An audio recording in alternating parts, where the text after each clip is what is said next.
अस्सलाम वालेकुम, मेरा नाम है इलिया ज़हरा। वेलकम टू नया दौर।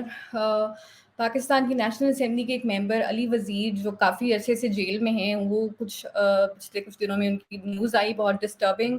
उनको जो है वो हॉस्पिटल मुंतकिल गया था। उनके फाइनली प्रोटेक्शन ऑर्डर्स भी जो है 2 दिन पहले इशू किए गए नेशनल असेंबली स्पीकर की तरफ से, और उनको कराची के एक हॉस्पिटल में शिफ्ट किया गया। लेकिन वहाँ पे जाकर उन्होंने ये बताया कि उनके ऊपर 2 कातिलाना हमले हुए हॉस्पिटल के अंदर, जब उनको जेल से बाहर निकाला गया प्रोडक्शन ऑर्डर्स इशू होने के बाद। और वहाँ पे उन्होंने कहा कि मैं यहाँ पे अपने आप को महफूज नहीं समझता हॉस्पिटल के अंदर। और वहाँ पे उन्होंने प्रोटेस्ट भी किया, धरना, भूख हड़ताल सी कर दी वहाँ कराची के हॉस्पिटल के बाहर। और ये पिक्चर्स और विजुअल्स जो हमने देखे तो बहुत डिस्टर्बिंग थे कि एक मेंबर नेशनल असेंबली जो है वो ये क्लेम कर रहा है कि उसको मारने की कोशिश की जा रही है, और इस लेवल के ऊपर जो है वो प्रोसिक्यूशन का उससे सामना है। तो इस बारे में हम बात करेंगे। मुझे ज्वाइन कर रहे हैं कादिर खान साहब, जो कि अली वज़ीर साहब के वकील हैं और उनकी नुमाइंदगी करते रहे हैं मुख्तलिफ जो केसेस उनके चल रहे हैं उसमें। कादिर साहब, थैंक यू सो मच, आपने वक्त निकाला। पहले तो आप थोड़ा-सा ये बता दें कि ये जो उन्होंने बताया अली वज़ीर ने, अब उनको जेल में वापस मुंतकिल कर दिया गया क्योंकि उन्होंने कहा कि मैं यहाँ पे सेफ अपने आप को नहीं महसूस करता। तो आपके ख़्याल में क्या वो था, और आप थोड़ा अगर बताएँ कि क्या हुआ क्या था हॉस्पिटल में? किस तरह से हमले हुए? किसने हमले किए और क्या उस दिन हुआ था? एक्चुअली मैं उनसे गया मिलने हॉस्पिटल में, तो मुझे इत्तला मिली कि उन्हें कंफाइन किया हुआ। तो उन्होंने मुझे बताया कि मेरे कमरे में दिखाया था प्लेन ड्रेस में। उन्होंने उसको पकड़ा और उसके साथ जो इनके अपने साथी खिदमत में मामूर थे उसके हवाले किया, और उन्होंने जब तलाशी ली तो वो मुसल्लह था, उसके साथ पिस्टल थी। फिर उन्होंने पुलिस के हवाले किया। उसके बाद तो कह रहे हैं कि फिर दूसरी दफा फिर सीढ़ियों के पास भी एक मुसल्लह शख्स नजर आया था जिसको पुलिस ने पकड़ के निकाल लिया था। तो बाद में जब पता चला, पुलिस से पूछा तो उन्होंने कहा कि भाई हमारा बंदा नहीं था वो। अब अल्लाह बेहतर जानता है कि कौन था। तो जो बात हो रही वो इस तरह की थी कि एक मुसल्ला आदमी उसके कमरे में घुस गया था। ठीक है, अच्छा। तो अब उनको जो है वो वापस जेल चले गए हैं वो, और नेशनल असेंबली में प्रेजेंट उनको नहीं किया गया। तो ये इसका क्या, अब प्रोडक्शन ऑर्डर्स तो इशू हो गए हैं, लेकिन नेशनल असेंबली में क्यों नहीं उनको लाया गया, और क्या बात हुई थी? क्या हॉस्पिटल जाना उन्होंने खुद डिमांड किया था कि उनको लेके जाया जाए, या वो भी उसमें भी डिलेज आ रहे थे? मोहसिन दावड़ साहब हमारे शो में आए थे कुछ दिन पहले, उन्होंने बताया था कि वो भी पहले पहले तो उनको हॉस्पिटल नहीं मुंतकिल किया जा रहा था उनकी जो है वो डिमांड के बावजूद। तो फिर वो क्या ऐसे क्यों हुआ कि उनको नेशनल असेंबली क्यों नहीं लेके जाया गया? तो ये 8 महीने पहले मैंने 8-9 महीने पहले मैंने कोर्ट में एक एप्लीकेशन दी थी कि उनको प्रॉब्लम है, उनकी फिजियोथेरेपी कराई जाए जैसे टेंथ के डॉक्टर के सजेस्ट। डॉक्टर के हॉस्पिटल आए, उन्होंने जवाब दिया कि हम इसकी फिजियोथेरेपी करा रहे हैं।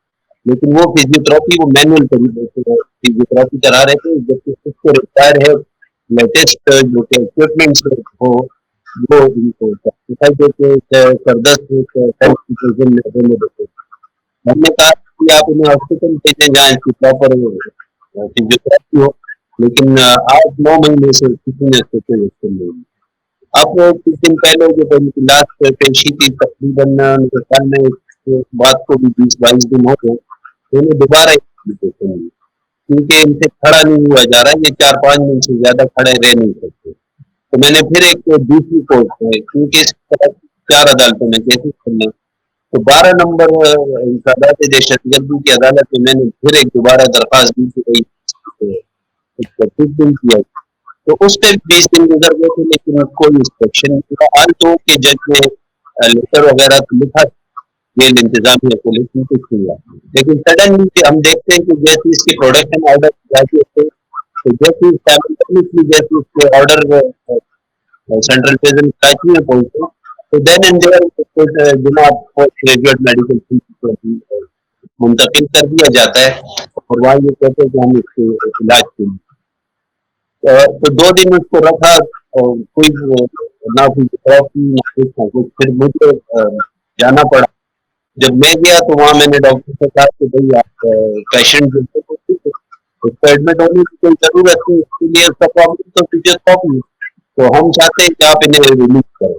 तो डॉक्टर ने मुझे कहा कि भाई एमआरआई की रिपोर्ट अभी तक नहीं आई, हम एमआरआई की रिपोर्ट देखेंगे, देन आफ्टर हम सजेस्ट करेंगे कि इसको एडमिट करना है या इसको शिफ्ट करना है। मैंने उनसे कहा कि आप बड़ी अजीब बात कर रहे हैं, एमआरआई की रिपोर्ट तो किसी के साथ कंसर्न होती है, मैंने उनसे कहा कि चलो ठीक है, आप मुझे बताएं आपके कौन हेड ऑफ डिपार्टमेंट है, मैं उससे पूछ।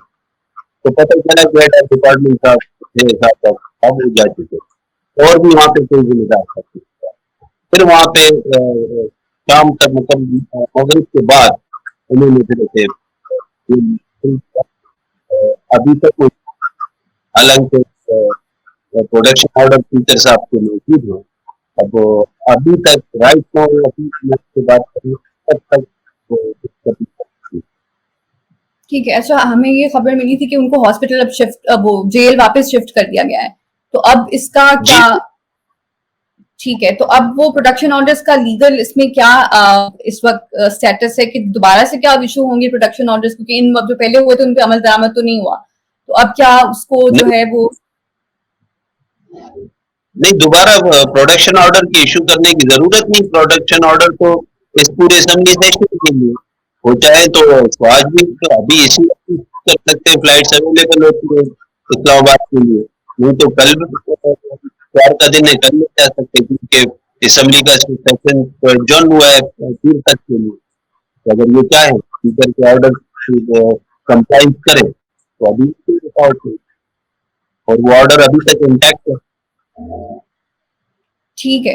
तो उन्होंने ये कहा कि वो जेल के अंदर ही वापस जो है, क्योंकि वो महफूज अपने आप को करेंगे। तो अभी फिर अगर दोबारा से इशू होते हैं तो आपके ख्याल में किस तरह की सिक्योरिटी देनी चाहिए? इस तरह आपने कहा कि कोई वहां पे मशकूक लोग भी थे और उन्होंने कहा कि हमले उन पे हुए हैं, तो उनको आपके ख्याल में क्या सिक्योरिटी मिलनी चाहिए जब वो रिलीज होते हैं, या उनको जो है टेम्पररी तौर पर भी निकाला जाता है जेल से? तो किस तरह से उनकी सिक्योरिटी को इंश्योर करना चाहिए आपके ख्याल में?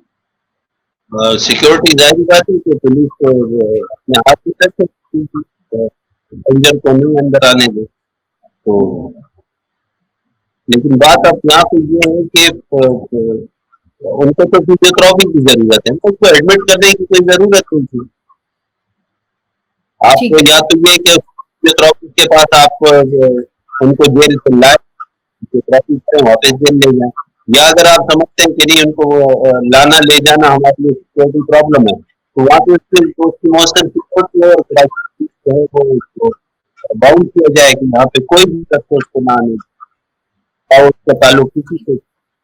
और उसके साथ साथ ये भी होना चाहिए कि अली वजीर के मर्जी करने जो लोग होते हैं, जो आप लोग, तो वो भी इसके साथ साथ के साथ साथ वो उसके साथ मौजूद है, ताकि अगर किस तरह का वाक़या हो तो उसका सदुपयोग किया जाए। तो अगर कोई स्ट्रेंजर आना चाहे तो वो उनसे पूछ सके।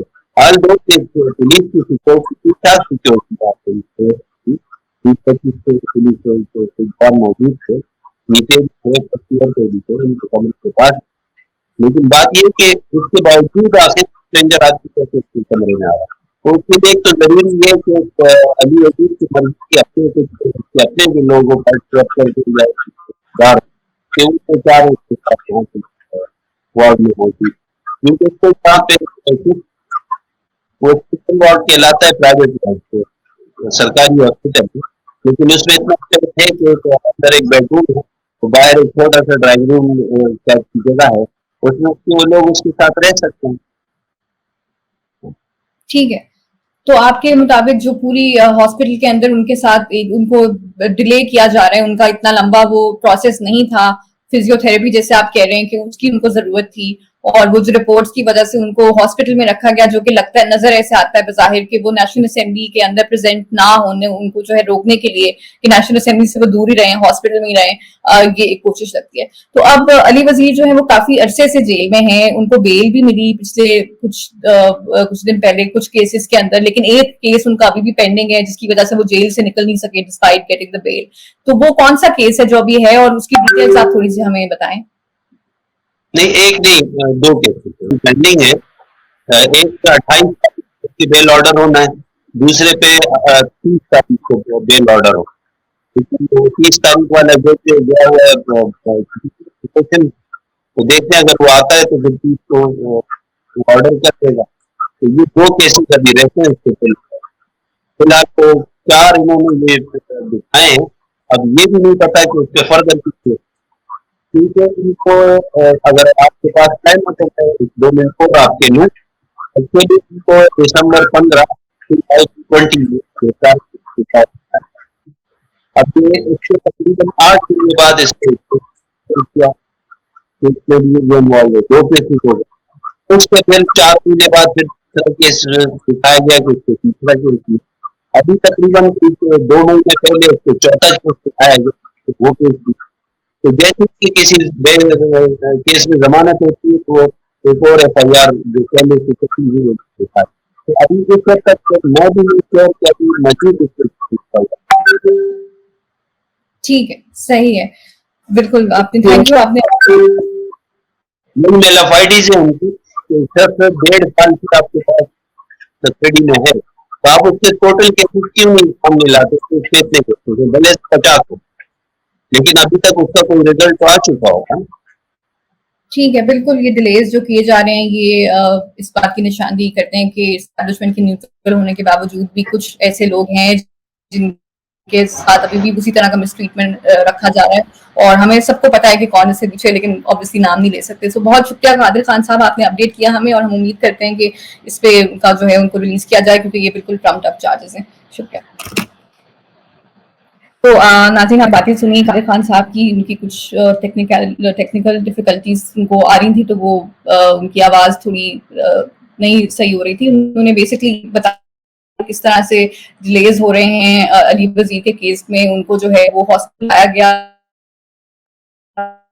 तो उनकी फिजियोथेरेपी का उन्होंने कहा, लेकिन वो भी उसके ऊपर भी डिले किया गया। लेकिन हॉस्पिटल रखने का जो है वो मकसद पहले भी डिमांड किया जा रहा था कि उनको हॉस्पिटल शिफ्ट किया जाए, लेकिन उस वक्त अथॉरिटीज और हुकूमत और जो भी फैसला करने वाले लोग हैं वो नहीं उनको हॉस्पिटल शिफ्ट करे थे। जैसे प्रोटेक्शन ऑर्डर्स इशू हुए हैं उसके बाद फिर जो है वो ये हुआ कि उनको बस हॉस्पिटल के अंदर रखें। और नेशनल असेंबली के अंदर सेशन जो असल वजह प्रोटेक्शन ऑर्डर्स इशू करने की वो ये थी कि नेशनल असेंबली में बजट का सेशन जो हो रहा है उसके अंदर वजीरिस्तान के वो नुमाइंदे हैं अली वजीर साहब, वजीरिस्तान की नुमाइंदगी इस वक्त नहीं हो रही बजट के सेशन में। वजीरिस्तान का इलाका अपनी नुमाइंदगी से इस वक्त महरूम है, इस वजह से प्रोटेक्शन ऑर्डर्स इशू करने होते हैं जब आप नेशनल असेंबली में किसी मेंबर को अगर यूज करना हो, तो वो तो नहीं हो सका। उनकी प्रोडक्शन ऑर्डर्स तो इशू हो गए, लेकिन अफसोस की बात है कि उन पर अमल दरामद नहीं हो सका।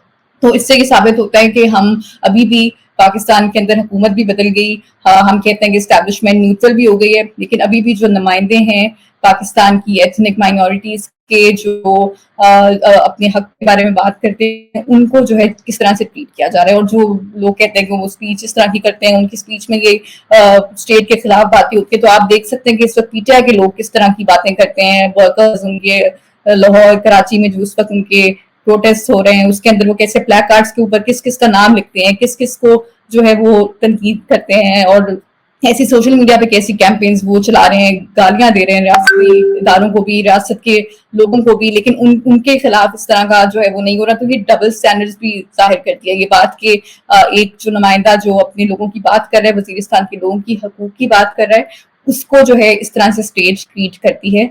और हमें ये बताया जाता है कि इस्टेब्लिशमेंट न्यूट्रल है, लेकिन असल में तब तक जो है वो इस्टेब्लिशमेंट की न्यूट्रलिटी जो है वो क्वेश्चनेबल ही रहेगी जब तक पाकिस्तान की जो इस तरह के मार्जिनलाइज्ड ग्रुप्स हैं जो अपने हकूक की बात करते हैं, जो रियासत से जो है जवाब मांगते हैं अपने हकूक की पामाली के बारे में, उनको इस तरह का ट्रीटमेंट अगर उनसे रखा जाएगा, ये पार्लियामेंट की भी तौहीन है, पाकिस्तान के अवाम की भी तौहीन है। तो इस सिलसिले को अली वजीर की जो प्रोसिक्यूशन है उसको बंद होना चाहिए। उन्होंने जो इल्जाम लगाया वो बहुत सीरियस है कि उनके ऊपर हमला किया गया, उसकी तहकीकात जरूर होनी चाहिए। देखने का शुक्रिया, अल्लाह हाफिज।